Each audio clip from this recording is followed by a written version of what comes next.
అందరికీ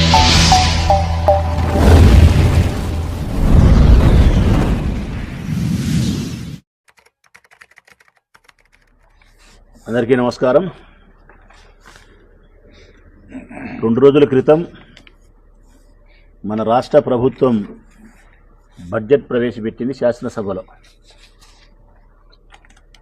జనరల్గా మనందరికీ తెలిసినది, మన రాష్ట్ర ప్రభుత్వం బడ్జెట్ ప్రవేశపెట్టిందంటే మన కోసం ఏ సంక్షేమాన్ని అందిస్తుందో, ఏ అభివృద్ధిని చేస్తూ ఉందో, ఈ నాగరికత ప్రపంచంలో మరింత మెరుగైన జీవితాన్ని మనం గడపడానికి ఎటువంటి నిర్ణయాలు తీసుకుందో, పాలనలో ఎటువంటి సంస్కరణలు తీసుకొని మన భవిష్యత్తుకు బంగారు బాట వేస్తుందని చెప్పి మనంతా ఎదురు చూస్తాం.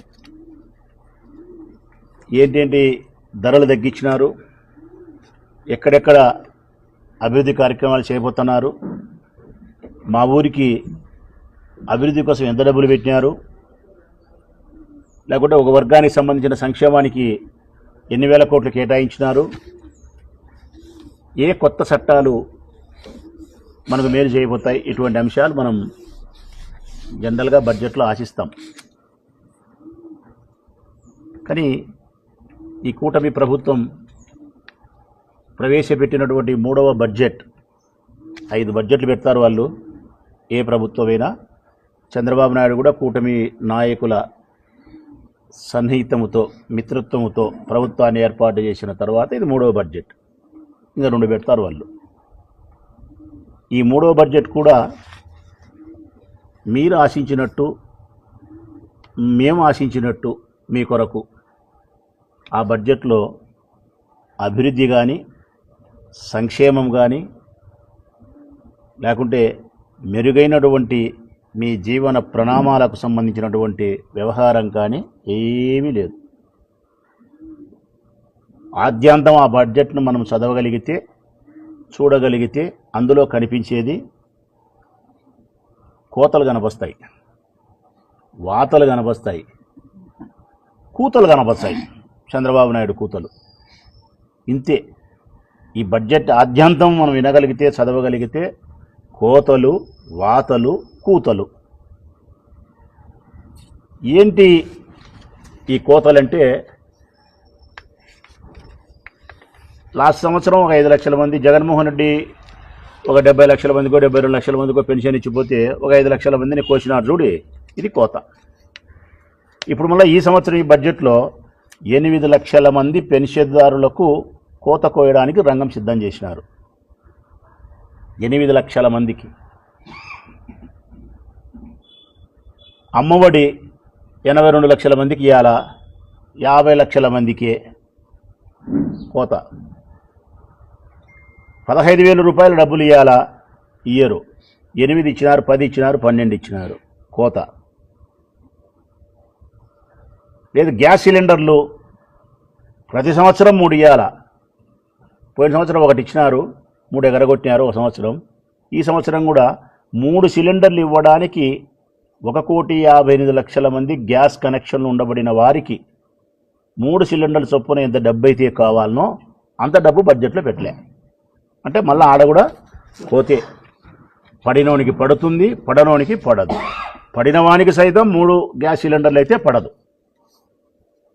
ఇది కోత. ఇట్లా రైతులు 20,000 రూపాయలు చంద్రబాబు నాయుడు ఇవ్వాలా, 6,000 రూపాయలు సెంట్రల్ గవర్నమెంట్ ఇవ్వాలా. సెంట్రల్ గవర్నమెంట్ 6,000 ఇస్తా అంది. ఈయన ఇవ్వాల్సిన 20,000 రూపాయలు ఒక సంవత్సరం ఎగరగొట్టినాడు. పోయిన సంవత్సరం 58 లక్షలు, 55 లక్షలకి ఇవ్వాల్సి కోత కోసినాడు. పోనీ 20,000 రూపాయలన్నా ఇచ్చినాడా అంటే 2 సార్లు 5,000 ఇచ్చినాడు. 2 సార్లు 5,000, 10,000. అంటే 2 సంవత్సరాల గట్టి కలిసి ఆయన 30,000 ఎగరగొట్టాడు రైతుకు. ఈ సంవత్సరం కూడా మళ్ళా కోతే. రైతులకు పెట్టుబడి సాయములోనూ కోతే, ముసలి వాళ్లకు, వృద్ధులకు, వికలాంగులకు, వితంతులకు ఇచ్చే పెన్షన్లోనూ కోతలే, పిల్లలు చదువుకునేదానికి అమ్మఒడి ఇచ్చే దాంట్లోనూ కోతలే, గ్యాస్ సిలిండర్స్ 3 సప్లై చేసే దాంట్లోనూ కోతలే, 16 రకాల సర్వీసులు ఉంటే 6 రకాల సర్వీసులు ఇచ్చి ఉచిత బస్సు అని చెప్పి అక్కడ కోతలే. ఇవి కోతలు. ఇక వాతలు ఏమున్నాయి? కరెంటు బిల్లులు పెరగబోతున్నాయి. Current bill పెరగబోతున్నాయి. ఇది పెద్ద వాత మీకు ప్రతి నెల. ఏదైనా ఒక ఆస్తి కొనాలంటే రిజిస్ట్రేషన్ ఛార్జీలు పెరగబోతున్నాయి. ఇది వాతే మీకు. ఇది కాకుండా నిత్యావసర వస్తువుల ధరలు అన్నీ పెరిగినాయి, ఇంకా పెరగబోతున్నాయి. ఇది వాతే. డీజిలు పెట్రోలు ధరలు అధికం. ఇది వాతే. ఇంటి పన్ను ఇది వాతే. నీటి పన్ను ఇది పెరిగింది. ఇది వాతే. ప్రతిదినము దినచర్యలో భాగమైనటువంటి మందు బాబులకు మందు ధరలు అధికము. అది వాతే. ఈ వాతలు చెప్పుకుంటా పోతే వాతలు చాలా ఉన్నాయి. ఇంకా కూతలు, ఆయన చెప్పిన కూతలు అంటే తెలియకేమన్నా ఆ సైడ్ వాళ్ళు, ఉత్తరాంధ్ర వాళ్ళు, లేకుంటే పశ్చిమ గోదావరి, తూర్పు గోదావరి కూతలు అంటే అనుకుంటావారేమో. కూతలంటే ఉండబడిన దానికంటే లేకుంటే ఉరువే లేకపోయినా అధికంగా మాట్లాడడం, అధికంగా చెప్పడం అంటారు కదా, కోతల రాయుడు అంటారు కదా, దాన్ని కూతలు అంటారు. ఇంకా ఆయన చెప్పిన అధికమైనటువంటి ఆ కూతలు ఏంటి అంటే కన్నా అద్భుతమైన కూతలు ఆయన చెప్పినటువంటి బడ్జెట్లో సూపర్ 6 మేము సూపర్ 6 అమలు పరిచినాం. పీపీపీపీ అద్భుతంగా అమలవుతుంది. అమెరికా వాళ్ళు, రష్యా వాళ్ళు, మన వాళ్ళంతా దత్తత తీసుకొని అందరినీ సాగుకాలు చేసినారు. మన అమరావతి తయారైపోయింది, ఇక్కడ పోలవరం తయారైపోయింది. ఇట్లా కూతలు. బడ్జెట్ అంతా ఏముందంటే కన్నా కోతలుండాయి, వాతలుండాయి, కూతలుండాయి. ఇంత తప్పితే దాంట్లో ఏమీ లేదు. ఒకవేళ ఏమైనా ఉంది అనుకుంటే తెలుగుదేశం పార్టీ ఎమ్మెల్యేలు కానీ, మంత్రులు కానీ, ప్రభుత్వంలో ఉండే వాళ్ళు ఎవరైనా సరే గత 2 రోజులుగా మా నాయకులు మాట్లాడుతూనే ఉన్నారు. వైఎస్ఆర్ కాంగ్రెస్ పార్టీకి సంబంధించిన నాయకులు మాట్లాడుతూనే ఉన్నారు. బడ్జెట్ మీద మేధావులు మాట్లాడుతూనే ఉన్నారు డిబేట్స్లలో. మరి ఒక్క మంత్రి కానీ, ఒక్క విప్పు కానీ, ఒక్క ఎమ్మెల్యే కానీ బయటికి వచ్చి ఇదిగో మీరు చెప్తా ఉండే బడ్జెట్ మీద మీరు మాట్లాడుతూ ఉండే మాటలు తప్పు, మేము ఇది చేసినాం ఈ 2 సంవత్సరాలు, ఈ బడ్జెట్లో ఇది పెట్టగలిగినాం అని ఒక్కరు కూడా మా విమర్శను ఖండించిన దాఖలాలు లేవు. ఇప్పుడు నేను అడుగుతా ఉన్నా, నేను చేయబోయే ఈ విమర్శకైనా తెలుగుదేశం పార్టీకి సంబంధించిన ఏ ఎమ్మెల్యేలైనా, మంత్రులైనా విమర్శించవచ్చు. నేను మాట్లాడబోయే మాటలు తప్పు ఉంటే ఇదిగో తప్పు అని చెప్పి విమర్శించవచ్చు. ప్రెస్ ముందుకు వచ్చి సమాధానం ధైర్యంగా చెప్పాలా. మేము అడుగుతా ఉన్నాం, ప్రతి మహిళకు 1500 రూపాయలు ఇస్తానని చెప్పినావు నువ్వు. ఇంట్లో ఎంతమంది ఆడపిల్లలు ఉంటే 18 సంవత్సరాల నుండి 60 సంవత్సరాల లోపల 1500 ఇస్తానని చెప్పినావు. ఇప్పుడు ఈ 2 సంవత్సరాలు 2 బడ్జెట్లు ఎగరగొట్టినావు. ఈ 3వ బడ్జెట్లో కూడా మహిళలకు ఇస్తానని చెప్పిన 1500 రూపాయలకు సంబంధించినటువంటి నిధుల కేటాయింపులు ఎక్కడైనా బడ్జెట్లో కనిపిస్తాయా? మీరు చూపించగలుగుతారా? ఏ ఎమ్మెల్యేని సమాధానం చెప్పాలి. మీ ఊళ్ళలో మీకు ఓట్లు వేసినారు కదా, మీరు అబద్ధాలు చెప్పిరో లేకుంటే ఆ రోజు నిజాలనుకొని చెప్పింటే మీకు ఓట్లు వేసినారు. మరి ఇప్పుడు వాటికి సమాధానం చెప్పండి. మీరు ప్రవేశపెట్టిన బడ్జెట్లో ఎక్కడైనా 1500 రూపాయలు ఆడపిల్లలకు ఇచ్చే డబ్బులు నిధులున్నాయా? నిరుద్యోగులకు ఉద్యోగం ఇప్పిస్తాం, ఉద్యోగం ఇప్పించలేకపోతే ప్రతి నెల 3000 రూపాయలు ఇస్తామని చెప్పినారు. ఇప్పటి వరకు 3000 రూపాయలు మీరు ఇవ్వకపోవడం, పైగా 20 లక్షల ఉద్యోగాల్లో 20 ఉద్యోగాలు ఇవ్వకపోవడం, పైగా మీరు చెప్పిన మరొక అబద్ధం, అధికారంలోకి వచ్చిన తర్వాత స్కిల్ డెవలప్మెంట్ను అనుసంధానం చేసి నిరుద్యోగులందరికీ నైపుణ్యం కలిగిన వృత్తులలో నైపుణ్యం ఇప్పించి వాళ్ళకు ఉద్యోగ ఉపాధి అవకాశం కల్పిస్తామని చెప్పినారే. రాష్ట్రంలో ఎక్కడైనా నిరుద్యోగులకు మీరు స్కిల్ డెవలప్మెంట్ కార్పొరేషన్ ద్వారా నైపుణ్యాన్ని కల్పించి ఎక్కడ ఉద్యోగాలు ఇప్పించారో చూపించగలుగుతారా? ఈ రాష్ట్రంలో నిరుద్యోగులు లేరని చెప్పి చూపించగలుగుతారా? మరి నిరుద్యోగులను లేకుండా మీరు చేయలేనప్పుడు ఆ నిరుద్యోగులకు భృతి ప్రతి నెల 3000 రూపాయలు మీరు ఇవ్వలేదు. ఈ బడ్జెట్లో నిధులు కేటాయింపు లేదు. మరి దీనికైనా మీరు సమాధానం చెప్పాలి కదా. 50 సంవత్సరాలకే మీరు పెన్షన్ ఇస్తామన్నారు. ఎస్సీ, ఎస్టీ, బీసీ, మైనారిటీకి సంబంధించిన స్త్రీ పురుషులకు 50 సంవత్సరాలకు పెన్షన్ ఇస్తామని చెప్పినారు. అట్లా 50 సంవత్సరాలు నిండిన వాళ్ళు ఈ రాష్ట్రంలో దాదాపు 20-25 లక్షల మంది ఉన్నారు. మరి వాళ్లకు నిధులు ఈ బడ్జెట్లో కేటాయించినట్టు ఎక్కడా మాకైతే కనిపించలే మీరు ప్రవేశపెట్టిన బడ్జెట్లో.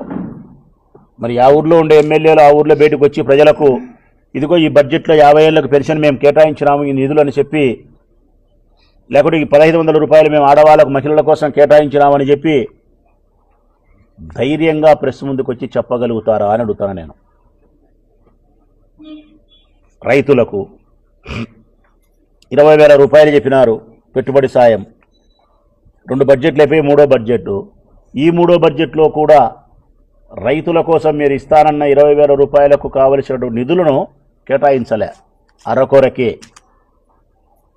30,000 రూపాయలు ఎగరగొట్టినారు రైతులకు. పోయిన సంవత్సరం 20, పోయిన సంవత్సరం 20, 40,000 రూపాయలు ఇవ్వాలా. టోటల్గా ఇప్పుడు మీరు ఇచ్చినది 10,000 రూపాయలు. 30,000 రూపాయలు ఎగరగొట్టినారు. ఈ సంవత్సరం ఇవ్వాల్సిన రైతులకు 20,000 రూపాయలు కూడా నిధులు ఎంత కేటాయించినారు అని చూస్తే 58 లక్షల మందికి కావలసిన డబ్బును మీరు నిధులు కేటాయించలే. మళ్ళీ ఇదిలిచ్చినారు.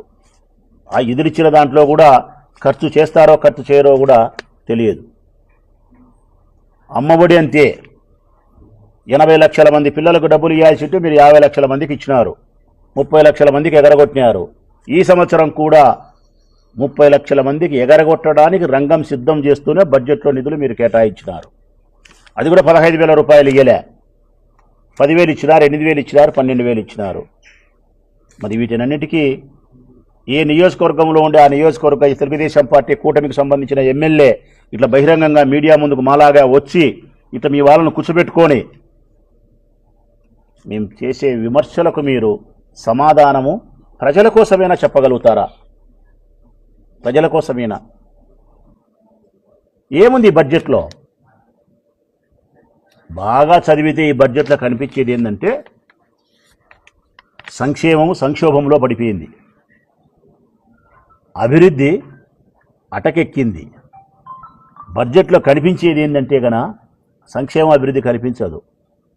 ఈ సంవత్సర కాలంలో మనము దేశంలో పడి ఈ రాష్ట్ర ప్రభుత్వానికి ప్రజలకు సంబంధించిన ఆస్తులను ఎక్కడెక్కడ అమ్ముకుండేదానికి, ఏడాడ తనఖా పెట్టేదానికి, దేశంలో పడి అడక్క తినేదానికి, అప్పులు తెచ్చుకునేదానికి అవకాశం ఎక్కడెక్కడుందని చెప్పి అప్పులు చేయడానికి రంగం సిద్ధం చేసినారు.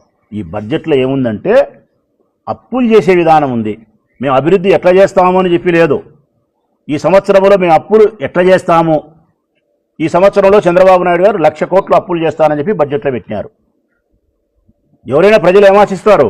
ఈ సంవత్సరంలో మా రాష్ట్రం 1,00,000 కోట్ల రూపాయల అభివృద్ధి కార్యక్రమాలు జరుగుతాయి, లేకుంటే 1,00,000 కోట్ల రూపాయల సంక్షేమం ప్రజలకు అందుతుంది అని ఆశిస్తారు. అది లేదు బడ్జెట్లో. ఈ సంవత్సరం 1,00,000 కోట్లు అప్పు చేస్తాడంట. ఎట్లా అప్పు చేస్తాడంటే ఇదిగో ఇట్లా ఇట్లా అని బడ్జెట్లో పొందుపరిచినాడు.